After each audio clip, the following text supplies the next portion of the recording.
17 guys, ये हर किसी के साथ हुआ होगा और जो भी फ्री फायर को पहली बार डाउनलोड किए होंगे वो सारे लोग ये काम एक बार जरूर किए होंगे। और गाइस वो है बार बार गेम को अनइंस्टॉल मारना और बार बार डाउनलोड करना। गाइस आपके साथ एक बार जरूर हुआ होगा और जब भी आप फ्री फायर नए नए सीखे होंगे तो आपको शुरुआत में खेलना ही नहीं आता होगा, सारे प्रो प्लेयर आपको मार देते होंगे। ऐसे में आप गुस्से से गेम को अनइंस्टॉल कर देते थे कि अब से मुझे फ्री फायर खेलना ही नहीं है, लेकिन 2 दिन बाद फिर से आपका मन करने लगता था और फिर से इंस्टॉल करते थे और फिर बार बार वही कहानी होती थी। और ऐसे कम से कम आप 4 से 5 बार जरूर किए होंगे। गाइस मेरे साथ कम से कम ये 10 से 15 बार हो चुका है, तब मैंने गेम को सीखा। सच में गाइस ये बहुत ही फनी मेमोरी थी जब फ्री फायर को इतने दिन सीखने में लगा था और बार बार उस गेम को डाउनलोड भी करते और डिलीट भी करते। और जिसके साथ भी ये हुआ है कमेंट में गाइस एक बार जरूर बताना और अपना ओल्डेस्ट मेमोरी भी जरूर शेयर करना। नंबर 16 गाइस, जब आप फ्री फायर में पहली बार गेम स्टार्ट किए होगे तो आपको कुछ इस तरह से साउंड सुनाई दिया होगा जो आपके दिल के काफी करीब होगा और जब भी वो सॉन्ग आप सुनते होगे पुराने दिन आपको जरूर याद आने लगेगा।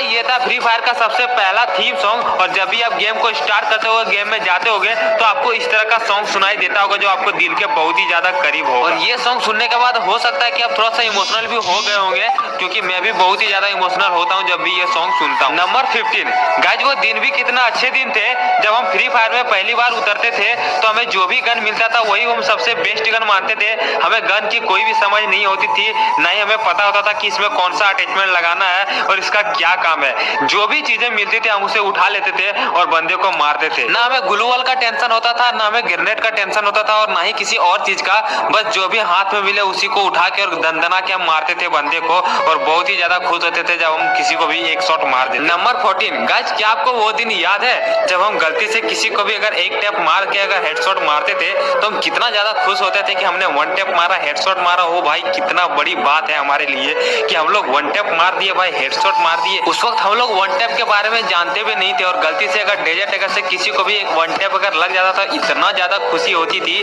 ऐसा मानो जैसे एकदम क्या ही बताए। हेडशॉट मारने के बाद जो खुशी मिलती थी वो पुराने प्लेयर ही समझ सकते हैं। जो लोग हमारे टाइम से खेल रहे हैं, जो लोग बहुत ही पुराने प्लेयर खेल रहे हैं, वो लोग को पता होगा कि जब हम लोग किसी को भी अगर 1 टैप मारते थे तो कितना अंदर से खुशी होती थी। नंबर 13 गाइस, वो दिन भी क्या दिन थे जब हमें कोई भी गन एट्रीब्यूटेड के बारे में कुछ भी पता नहीं होता था और बिना एट्रीब्यूटेड के खेलते थे। ना हमारे पास कोई स्किन होती थी और ना ही हमें उसकी परवाह भी होती थी। ना हम लोग गेम में पैसा लगाने का सोचते थे और ना ही किसी को इसके बारे में बताते थे। गाइस वो दिन कितना अच्छा था जब कोई भी कैरेक्टर नहीं होता था एबिलिटी वाली, ना डीजे आलोक होता था, ना क्रोनो होता था, ना के होता था और बिना कैरेक्टर के हम लोग इतना अच्छा खेलते थे और गेम को एंजॉय भी करते थे। बट गाइस अभी के समय में इतना कुछ बदल गया है कि जब तक आप कैरेक्टर लेके नहीं खेलोगे, गन स्किन लेके नहीं खेलोगे तो आप फ्री फायर में सर्वाइव ही नहीं कर पाओगे। नंबर 12 गाइस, वो दिन कितने अच्छे थे जब फ्री फायर में कोई भी भेदभाव नहीं होता था, ना ही किसी से कोई जलता था और ना ही किसी से कोई दुश्मनी मोल लेता था। ना हमारे पास चिढ़ाने के लिए कोई भी लोल इमोट रहता था, ना सामने वाले बंदे के पास कोई ऐसा इमोट रहता था जो हमें चिढ़ाए। और गाइस वो समय कितना अच्छा था और वो फ्री फायर का ग्राफिक्स कितनी अच्छी थी उसी वक्त का, जब ऐसा लगता था कि हमें कोई एक शुद्ध पर्यावरण में खेल रहे हैं गेम। बट अभी के समय में काफी बदल गया है, अभी हर चीज तुमको बेकार सा लगने लगता है। हमारे समय वही ग्राफिक्स सबसे बेस्ट ग्राफिक था, अभी के समय का ग्राफिक्स तो हमें बिल्कुल पसंद नहीं है। हमारे गेम में भी वो लैग करता है, लेकिन पुराने ग्राफिक्स हमें दिल के करीब है और बहुत ही अच्छा लगता था हमें उसमें गेम खेलने में और ऐसा लगता था जैसे कोई हम शुद्ध पर्यावरण में गेम खेल रहे हैं। ऐसा फ्री फायर का ग्राफिक्स था मेरा, बट अभी के समय में काफी चेंज। नंबर 11 गाइस, उस समय हम लोग के लिए M187 और ग्रोजा गन इतना खास था कि जब भी हम लोग का मैप में अगर ग्रोजा मिल गया या फिर M187 मिल गया तो उसको छोड़ के हम लोग कोई दूसरा गन लेते भी नहीं थे। ना हमें UMP का ख्याल रहता था, ना MP5 का, ना ही कोई और गन का। M187 हम लोग बहुत ही तगड़ा गन मानते थे उस वक्त और ग्रोजा मिल जाने पे इतनी खुशी होती थी कि बयान नहीं कर सकते। और गाइस जब हमें एयर ड्रॉप में AWM मिलता था तो भाई हम लोग का खुशी का ठिकाना नहीं रहता था। हम लोग उस समय का सबसे पावरफुल गन उसी को गन को मानते थे M187 और ग्रोजा के बाद, और हम लोग बहुत ही ज्यादा बेसब्री से इंतजार करते थे और एयर ड्रॉप के पास जाते थे कि AWM मिलेगा, क्योंकि उसमें एटेक्स था, बहुत दूर तक जूम होता था तो बहुत ही अच्छा लगता था हमें खेलने खेलने में, और उसमें एक दो गोली में मर भी जाता था। तो हम लोग आपस में चर्चा करते थे कि भाई एक ऐसा गन है जो 2 गोली में ही मर जाता था। तो इतना खास दिन था वो हमारा, इतना अच्छा मेमोरी हुआ करता था। नंबर 10 गाइस, क्या आपको याद है कि जब हम लोग नए नए फ्री फायर में उतरे थे और जब हम लोग पहला बूया किए थे, भाई कितना ज्यादा खुश होते थे। हम लोग व्हाट्सएप पे स्टेटस लगाते थे कि भाई हम लोग बूया कर लिए, बूया कर लिए। और उस समय जो खुशी होती थी, आज के समय अगर मास्टर या ग्रैंड मास्टर पहुंच जाए उतना खुशी नहीं होती है जितना हम लोग उस समय एक बूया करने में लगती थी। चाहे वो क्लैश स्क्वाड हो या फिर रैंक हो या फिर बरमुडा हो, हम लोग कोई समय एक बूया अगर कर लेते थे तो भाई अपने आप को बहुत ही ज्यादा प्रो समझते थे और बहुत ही ज्यादा खुश होता था कि आज हम लोग बूया कर लिए गाइस। इतना अच्छा दिन हुआ करता था और इतनी अच्छी चीजें हुई करती थी पहले के समय। नंबर 9 गाइस, क्या आपको याद है कि जब हम लोग कोई सा भी अगर रेयर बंडल देखते थे तो हमें कोई भी परवाह नहीं होती थी कि कौन सा रेयर है या फिर कैसा है, हमें किसी चीज का परवाह नहीं होती थी। हम लोग सारे बंडल को एक समान समझते थे और एक ही जैसा समझते थे, क्योंकि हम लोग को बंडल में कुछ लगता ही नहीं था। चाहे हमारे पास क्रिमिनल आ जाए, सगुरा आ जाए, बट हम लोग को कुछ भी नहीं लगता था कि भाई बंडल है कोई सा भी नहीं है। लेकिन कुछ यूट्यूबरों के कारण हमें हर चीज अब रेयर मानना पड़ता है और वो चीज इतनी पुरानी थी कि जब हमें जानकारी मिली तो हम लोग भी उसे रेयर मानने लगे और उस बंडल को काफी इज्जत भी देने लगे। नंबर 8 गाइस, वो दिन कितने अच्छे थे जब हम लोग स्कल मास्क को सबसे प्रो बंदा मानते थे। जो भी बंदा स्कल मास्क को पहनता था तो हम लोग उसे सबसे ज्यादा प्रो मानते थे।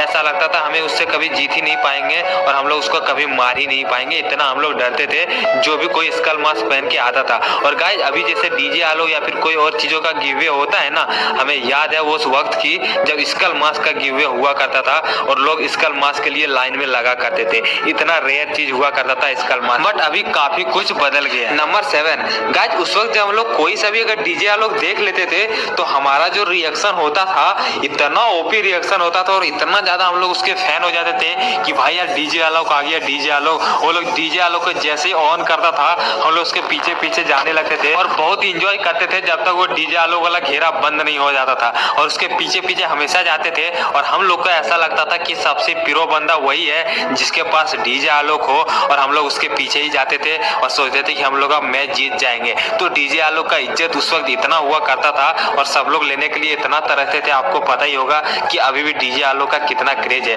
लेकिन उस वक्त गाइस हम लोग सबसे ज्यादा प्रो मानते थे और डीजे आलोक को देखने के बाद हम लोग का जो रिएक्शन होता था वो काफी ओपी होता था। अभी तो कुछ भी नहीं होता है गाइस। तो इतने अच्छे मेमोरी हुआ करते थे हमारे पहले के समय में। नंबर 6 गाइस, क्या आपको याद है कि जब हम लोग फैक्ट्री फाइट के लिए एक साथ उतरते थे तो कितना मजा लगता था।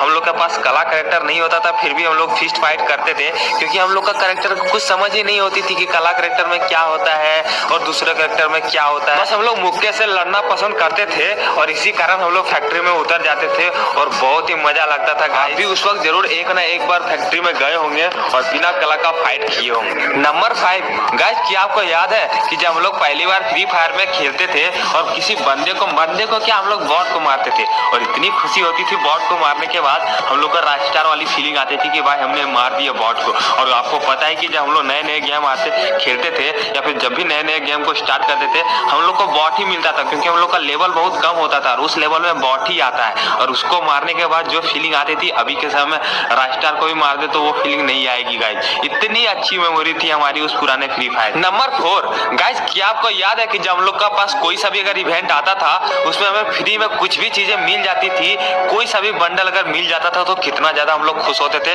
और गाइस, हम लोग वेपन रॉयल वाउचर और फिर गोल्ड रॉयल में जो भी हमें बंडल मिल जाता था ना, इतना खुशी होती थी दिल से कि ओ भाई मुझे परमानेंट निकल गई गन की स्किन, परमानेंट निकल गई बंडल, एक तो स्पिन में हम लोग का निकल जाता था, एकदम बहुत ही ज्यादा खुश हो जाते थे। और उस समय हम लोग को पता भी नहीं होता था कि लक इतना में मिलता है, इतना अगर 100 लक हो तभी हम लोग को ये परमानेंट मिलता है। लेकिन हम लोग को जो मिल जाता था उसी में जो खुशी होती थी, अभी के समय हम लोग को रेयर आइटम भी मिले तो उतना खुशी नहीं होती है ना। नंबर 3 गाइस, क्या आपको याद है कि जब हम लोग फ्री फायर में क्लैश स्क्वाड में सबसे पहले हीरोइक पहुंचते थे तो कितना अंदर से खुशी होता था। और रैंक में तो हम लोग कभी भी हीरोइक के बारे में सोचते भी नहीं, क्योंकि गाइस बहुत मुश्किल से हम लोग क्लैश स्क्वाड में ही हीरोइक पहुंचते थे बहुत दिनों के बाद। और रैंक में हीरोइक पहुंचना मतलब अभी के समय में ग्रैंड मास्टर पहुंचना इतना टफ था। उस समय अगर हम लोग रैंक में डायमंड पहुंच जाते थे तो वही हमारे लिए काफी होता था। और हम लोग क्लैश स्क्वाड में हीरोइक पहुंचते थे, इतना खुशी लगता था कि गाइस क्या बताएं। और आज के समय में आप रैंक में आराम से हीरोइक पहुंच सकते हो, क्योंकि जब से रिवाइव सिस्टम आया है तब से स्क्वाड में कोई ना कोई एक लास्ट तक बच ही जाता है और हर बार रैंक प्लस हो ही जाता है। तो अब मैक्सिमम लोगों को हीरोइक पे देखोगे, लेकिन पहले के समय गाइस अगर कोई हीरोइक वाला बंदा आ जाता था तो हमारा रिएक्शन रिएक्शन देखने लायक होता था। नंबर 2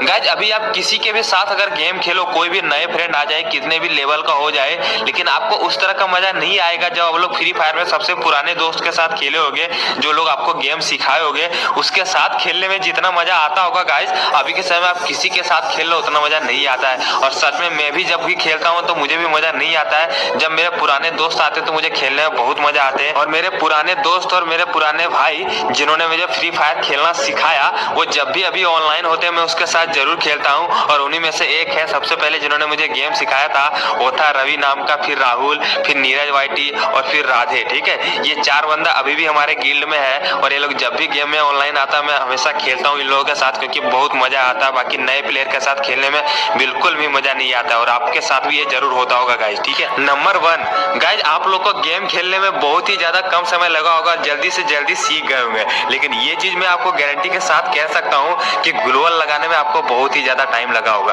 और हम लोग भी जब गेम खेलते तो सब कुछ हो जाता था, बट हम लोग से ग्लोअल ही नहीं लगता था स्पीडली। कस्टम जब से आया तब से गाइज ग्लोअल लगाना सीखे हैं। उससे पहले हम लोग को जितना भी ग्लोअल मिलता था या तो फेंक देते थे या तो दोस्तों को दे देते थे, क्योंकि कोई फायदा ही नहीं होता था, हम लोग ग्लोअल लगा ही नहीं पाते थे, है ना गाइज? आपके साथ भी जरूर हुआ होगा, क्योंकि गाइज कस्टम आते ही हम लोग कस्टम में अनलिमिटेड जब ग्लोअल मिलना शुरू हुआ और तभी से हम लोग अच्छा से ग्लोअल लगाना सीखे। उससे पहले हम लोग को ग्लोअल लगाना बिल्कुल भी नहीं आता था और ये एक सच में काफी ओल्डेस्ट मेमोरी और सबसे यूनिक मेमोरी था कि हम लोग को सबसे ज्यादा गेम में दिक्कत होती थी ग्लोअल लगाने में और वही सीखने में हम लोग का सबसे ज्यादा टाइम लगा। और गाइज मेरा सबसे फेवरेट लैंडिंग था कटुलिस्टो और सीपीआर पुराने समय में। आप अपना जगह बताएं जहाँ पे आप सबसे ज्यादा लैंडिंग करते थे पुराने फ्री फायर में। गाइज आपको सबसे ज्यादा ओल्डेस्ट मेमोरी कौन सा पसंद है कमेंट में जरूर बताना और अपना भी सबसे फेवरेट जगह जरूर कमेंट में बताना, ओल्डेस्ट मेमोरी जरूर मुझे शेयर करना। ठीक है, यहाँ तक आपने वीडियो देखी इसका मतलब आपको वीडियो बहुत ही ज्यादा पसंद आया है, इसलिए इस वीडियो को लाइक और सब्सक्राइब कर देना। और अगर आपका इसका पार्ट 2 चाहिए तो वो भी कमेंट में जरूर बताना, मैं जल्दी कोशिश करूंगा पार्ट 2 लाने का। ठीक है गाइज, अपना ओल्डेस्ट मेमोरी जरूर शेयर करना और लाइक शेयर सब्सक्राइब कर दो। ठीक है गाइज, मिलते हैं नेक्स्ट एक बहुत ही धमाकेदार वीडियो के साथ, तब तक के लिए जय हिंद।